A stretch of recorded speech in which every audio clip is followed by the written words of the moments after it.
반갑습니다. 마이다사이트의 김종성입니다. 자, 오늘은 모드 해석 자세히 알아보기 3편에 대해서 알아보도록 하겠습니다.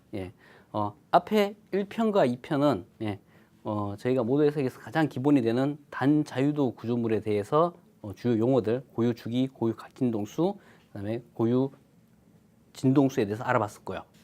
그 다음에 고유 진동수를 변화시키는 질량과 강성들이 어떤 영향을 미치는 데 대해서 좀 알아봤습니다. 자, 거기에 대해서 좀 더 명확하게 좀 더 기억을 좀 해주시고요. 지금 이제 하시는 것들은 그 단자유도가 아니라 질량이 여러 개 붙어 있는 실제 여러분들이 설계하시는 구조물이라고 생각을 하시면 될 것 같습니다.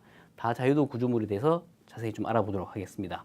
자, 앞에서 이제 요약드린 거 말씀드린 앞에서 이제 보신 것 중에서 가장 중요하게 기억하셔야 되는 거는 여러분들이 간단한 자유진동을 시켜가지고 고유 진동수를 찾을 수 있다는 것들을 갖다 기억을 해주셔야 되고요.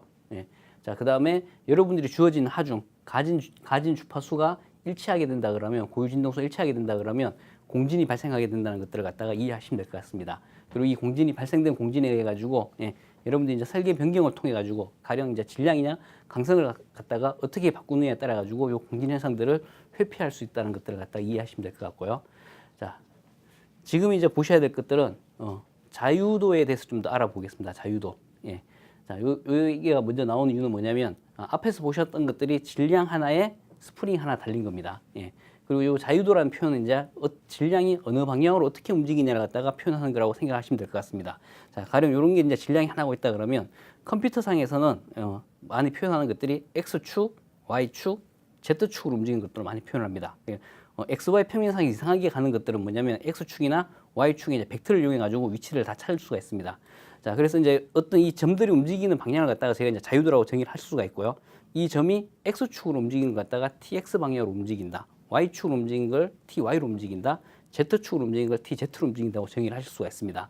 그리고 요 점이 축을 중심으로 돌아간다 그러면 로테이션 성분들이 각 축마다 3개씩 생깁니다. 그래서 총 이 자유도라는 얘기는 이 질량 하나가 어느 방향으로 어떻게 움직일 수 있느냐를 갖다가 표현해 주는 거라고 보시면 될 것 같고요. 기본적으로 점 하나는, 질량 하나는 6개의 자유도를 갖는다고 생각을 하시면 될 것 같습니다. 자, 단자유도와 다자유도를 구분하는 거는 요 질량 하나가 어느 방향으로 어떻게 움직이느냐, 그다음에 이 질량 하나가 움직이는 방향의 개수가 몇 개냐를 갖다가 보시고 판단하실 수가 있습니다.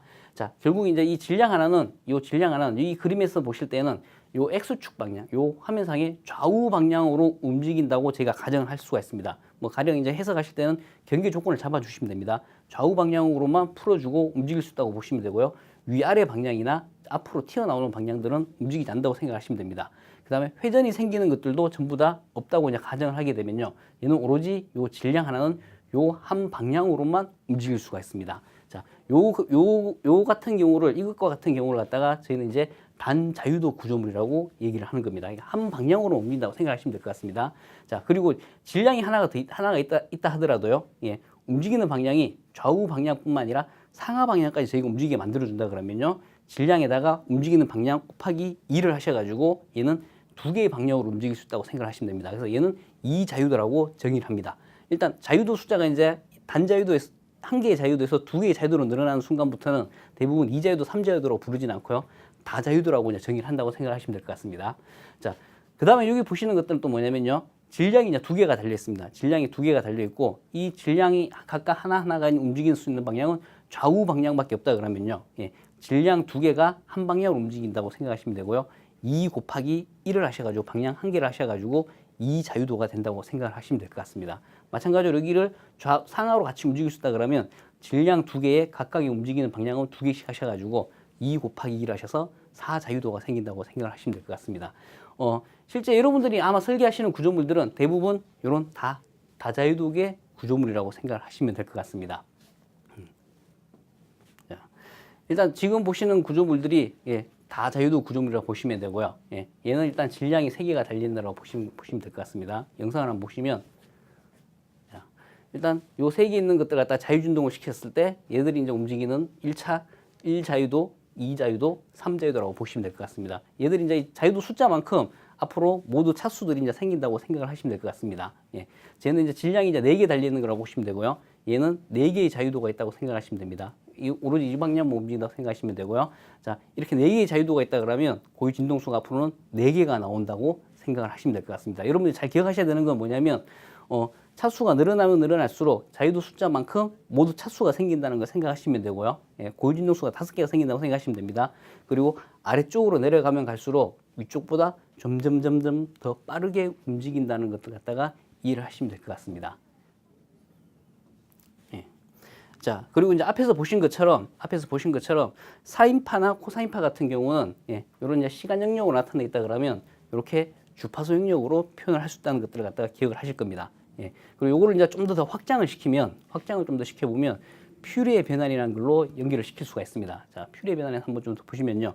여러분들 아마 학교 다닐 때 퓨리의 변환이 이제 되게 어렵게 느껴지셨을 텐데요. 퓨리의 변환의 가장 기본 개념은 이겁니다. 아무리 복잡한 그래프가 들어오더라도, 가령 이런 그래프죠. 여러분들이 생각하셨을 때 상당히 이제 복잡한 그래프라고 생각하시면, 자, 이런 그래프라고 생각하시면 됩니다. 예, 자, 시간에 따라 가지고 아주 이런 복잡한 그래프들이 입력이 된다고 할 때, 퓨리의 변환의 가장 기본의 법칙은 뭐냐면, 얘를 나는 어떤 코사인파랑, 자, 어떤 사인파를 조합을 시켜서 똑같이 만들 수 있다는 개념이 퓨리의 변환이라고 보시면 됩니다. 결국은 이렇게 된다고 보시면 되는 거죠. 자, 이런 사인파 형태들, 자, 그 다음에 뭐 이런 좀 진폭이 다른 것들, 자, 그 다음에 뭐 또 진폭이 다른 작은 것들을 여러 개 만들어서 다 더하게 되면 이 그래프를 만들 수 있다는 게 퓨리의 변환의 가장 기본입니다. 예. 자, 퓨리의 변환은 어떻게 변환되냐 보시면요. 전형적으로 이제 이렇게 이제 저희가 자유진동을 해서 그래프를 만들었다고 생각하시면 되고요. 자, 이런 그래프들이 자, 지금 파란색으로 보이는 것처럼 사인파나 코사인파 형태로 갖다가 분할을 시킬 수 있다는 얘기입니다. 분할을 시킬 수 있다는 얘기고요. 얘를 아까 보신 것처럼 90도로 돌려가지고 주파수 형태로 나누게 되면 이렇게 다 분할을 시킬 수 있습니다. 분할을 시켜서 이런 그래프를 그린 다음에 보시게 되면 저렇게 복잡한 그래프들이 메가헤르츠 그래프로 만들어져 있는지를 갖다가 확인하실 수 있습니다. 자, 이런 것들이 지금 퓨리의 변환이라고 보시면 될 것 같습니다. 자, 모드 해석과 퓨리의 변환 상당히 비슷합니다. 모드 해석과 퓨리의 변환 상당히 비슷한 게 뭐냐면요. 자, 실제 앞에서 여러분들이 제가 자유진동을 시켜가지고 어떤 값들을 그래프를 측정을 했을 때, 자, 이런 그래프들이 나온다 그러면, 여러분들 이 그래프를 보시고 정확하게 몇 헤르츠짜리 구조물인지는 판단하기가 되게 어렵습니다. 판단하기 되게 어려운데, 자, 이걸 이제 퓨리의 변화를 통해서 다 사인파나 코사인파로 다 분해를 시키면 얘가 몇 헤르츠, 얘가 몇 헤르츠, 얘가 몇 헤르츠, 몇 헤르츠라는 것들을 다 찾아낼 수가 있습니다. 그리고 얘들을 다 더하게 되면 이 그래프랑 똑같은 그래프를 만들어낼 수가 있습니다. 결국은 이런 그래프들의 형상들은 이런 사인파나 코사인파 형태들로 다 구성이 되어 있다고 보시면 되는 거고요. 예, 결국에는 저런 복잡한 그래프들이 가장 단순한 형태로 표시시켜가지고 얘는 몇 헤르츠짜리 구조물, 몇 헤르츠짜리 파형들로 이루어져 있다는 것들을 갖다가 이해하실 수가 있을 겁니다. 모드 해석이 가장 기본이 되는 것은 이런 자유진동에 생기는 저런 파형을 갖다가 이런 사인파, 코사인파 형태로 분해를 시켜가지고 표시를 해주는 거라고 생각하시면 될 것 같습니다. 자, 지금 보시는 것들이 전형적인 이제 이자유도 구조물의 자유진동이라고 생각하시면 됩니다. 예, 저희가 어떤 구조물을 당겼다가 탁 놨을 때 얘가 왔다 갔다 하는 형태로 보시면 되고요. 예, 왔다 갔다 형태로 보시면 되고, 얘가 질량이 m이고 얘가 2배 정도 더 크다고 보시면 될 것 같습니다. 2m이라고 보시면 될 것 같고요. 자, 요걸 이제 자유진동 시켜가지고 움직이는 그림이라고 보시면 되고요. 자, 얘를 갖다가 제가 그래프를 그려보면 이런 식으로 이제 그래프를 그릴 수가 있습니다. 네, 파란색 그래프가 처음 보셨던 그림에서 왼쪽에 있는 그래프라고 보시면 되고요. 빨간색 그래프가 오른쪽에 있는 질량의 그래프라고 보시면 될 것 같습니다. 자, 여러분들이 이제 보셔서 아시겠지만, 전형적인 사인파, 코사인파 곡선도 아닙니다. 예, 가다가 보면 밑에 값들이 더 커지는 경향들도 있고요. 예, 여기 이런 데 보시면 가다가 좀 더 그래프가 굽어지는 현상들도 많이 볼 수가 있습니다. 예, 이 그래프를 보시고는 이 그래프가 과연 몇 헤르츠인지 구분하시기가 상당히 어려우실 겁니다. 자, 여기서 이제 앞에서 보신 것처럼 이런 그래프들을 만약에 퓨리의 변환으로 사인파나 코사인파로 바꿀 수 있다 그러면 좀 더 쉽게 결과들을 확인할 수가 있을 겁니다. 자, 먼저 모드 해석을 통해서 보시면요. 예, 모드 해석을 통해서 보시면, 자, 1차 모드라는 게 나오고요. 1차 모드가 2.83Hz, 즉 0.35초 정도 주기를 갖고 움직인다는 것 갖다가 보실 수가 있을 겁니다. 자, 얘를 갖다가 이제 좀 더 그래프를 그려보면요. 예, 자, 이렇게 이제 정확하게 이제 사인파 형태로 그래프가 나온다고 보시면 됩니다. 사인파 형태로 나온다고 보시면 되고, 여기서 여기까지 거리가 0.35초 정도의 시간을 갖고 있다고 생각하시면 될 것 같습니다. 예. 자, 그 다음에 요거는 이제 2차 모드 현상이라고 보시면 됩니다. 서로 마주보는 현상인데요. 서로 마주보는 현상인데 얘는 앞에서 좀 다르게 시간이 좀 더 줄어들었다고 보시면 됩니다. 그리고 5.47Hz로 좀 더 빠르게 진동을 하고 있다고 생각을 하시면 됩니다. 자, 얘도 이제 그래프를 그려보면 앞에 있는 그래프와 다르게 좀 더 진폭은 낮으면서요. 진폭은 낮으면서 좀 더 빨리 움직인다고 생각하시면 됩니다. 얘가 한 0.18초 정도의 시간을 갖고 움직인다고 생각을 하시면 될 것 같습니다. 예. 자, 그 다음에 이제 그래프를 하나 보시면, 자, 요 파란색 그래프는 1차 모드를 통해 가지고 그린 그래프라고 보시면 되고요. 자, 요 녹색 그래프는 이제 2차 모드 파형이라고 생각하시면 됩니다. 그리고 요 두 개를 더 하시게 되면요. 앞에서 보셨던 질량 2번의 자유진동 그래프랑 똑같이 맞아떨어지고 있습니다. 예. 그리고 이 얘기는 뭐냐면 앞에서 이제 퓨리의 변환을 생각하셨던 것처럼 퓨리의 변환처럼 이렇게 이제 복잡한 파형들도 사인 파형, 코사인 파형 들어갔다가 분리를 시킬 수 있다고 보시면 되고요. 그 분리된 그래프가 여기가 1차 모드, 얘가 2차 모드 그래프라고 보시면 될 것 같습니다. 그래서 실제 어떤 복잡한 구조물들도요, 예, 다자유도 구조물 같은 경우에는 실제 자유진동한 걸 갖다가 퓨리의 변환 같이 다 분해를 시킨 다음에, 예, 그걸 가지고 표현한 것들이 1차 모드, 2차 모드, 3차 모드로 모두 그 다수의 이제 모드라고 생각하시면 됩니다. 예, 그리고 그 파형들을 다 더했을 때 실제 자유 모드의 자유진동 생겼을 때 파형이라고 생각하시면 될 것 같고요. 자, 그 다음에 실제 요 헤르츠는 요 그래프에 다 포함이 되어 있습니다. 다 포함이 되어 있기 때문에 얘랑 같은 진동수로 흔들게 되더라도 원래 구조물들은 공진이 생길 거고요. 자, 그 다음에 요 헤르츠를 갖고 흔들게 되더라도 공진이 생길 수 있다는 것들을 아실 수가 있습니다. 자, 그 다음에 앞에서 보신 것처럼 1차 모드 영상은 이 그래프가 질량이 이렇게 왔다 갔다 하는 그래프입니다. 왔다 갔다 하는 그래프고요. 자, 2차 모드 형상 같은 경우에는 서로 마주 보고 있는 모드라고 생각하시면 됩니다. 마주 보고 있는 모드라고 생각하시면 되고, 앞에서 보신 것처럼 두 번째 2차 모드가 좀 더 빨리 흔들립니다. 빨리 흔들리고요. 자, 이 두 가지가 이제 어떤 의미가 갖고 있냐면요. 어떤 의미를 갖고 있냐면, 아마 초고속 카메라로 찍어 보시면 저희가 이제 저 질량 두 개를 갖다가 진동을 시켰을 때 움직이는 모습 이렇게 표현이 될 겁니다. 자, 실제 저희가 볼 때는 이렇게 움직이고 있는 것 같지만요. 이렇게 움직이고 있는 것 같지만 실제 어떻게 초고속 카메라 찍어서 보시면 움직이는 것들은 얘가 아주 빠르게 서로 마주보고 있으면서 진동이 돼가는 현상이라고 보시면 될 것 같습니다. 예, 이런 현상으로 이제 흔들어 간다고 보시면 되고요. 그래서 이제 2차 모드, 3차 모드, 고차 모드로 가면 갈수록 아주 빠른 헤르츠, 초당 흔들리는 횟수가 되게 많아지고요.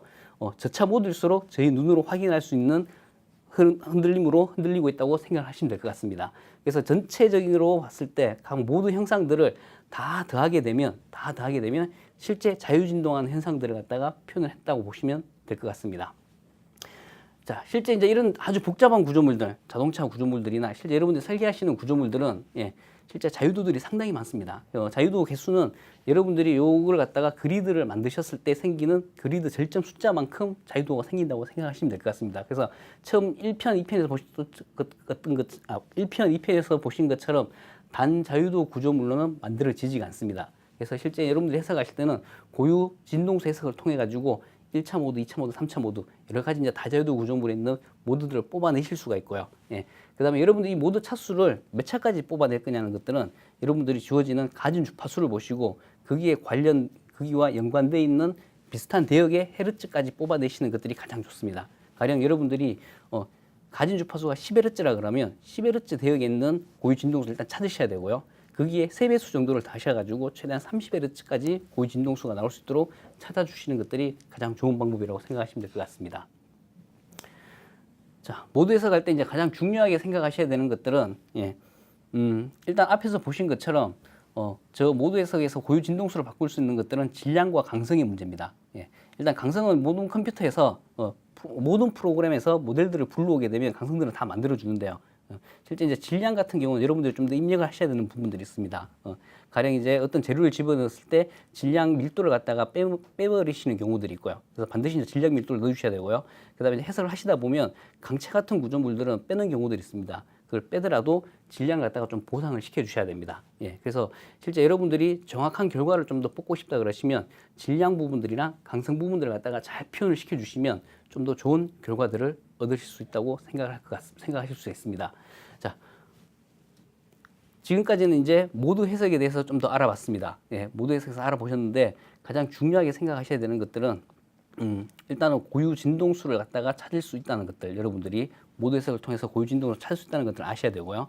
자, 그다음에 그 고유 진동수랑 그다음에 가력이 되는 가진이 되는 주파수를 비교를 하셔가지고 내가 설계한 구조물들이 공진이 생길 수 있느냐 없느냐를 갖다가 먼저 판단하셔야 됩니다. 자, 그걸 판단하신 다음에 공진이 생긴다고 했을 때는 여러분들이 적절한 질량과 강성을 갖다가 배치를 하셔가지고 공진을 갖다가 회피할 수 있는 설계를 하시는 것들이 가장 중요한 설계 과정이라고 보실 수가 있을 것 같습니다. 자, 여기까지 하고 강의를 마치도록 하겠습니다. 감사합니다.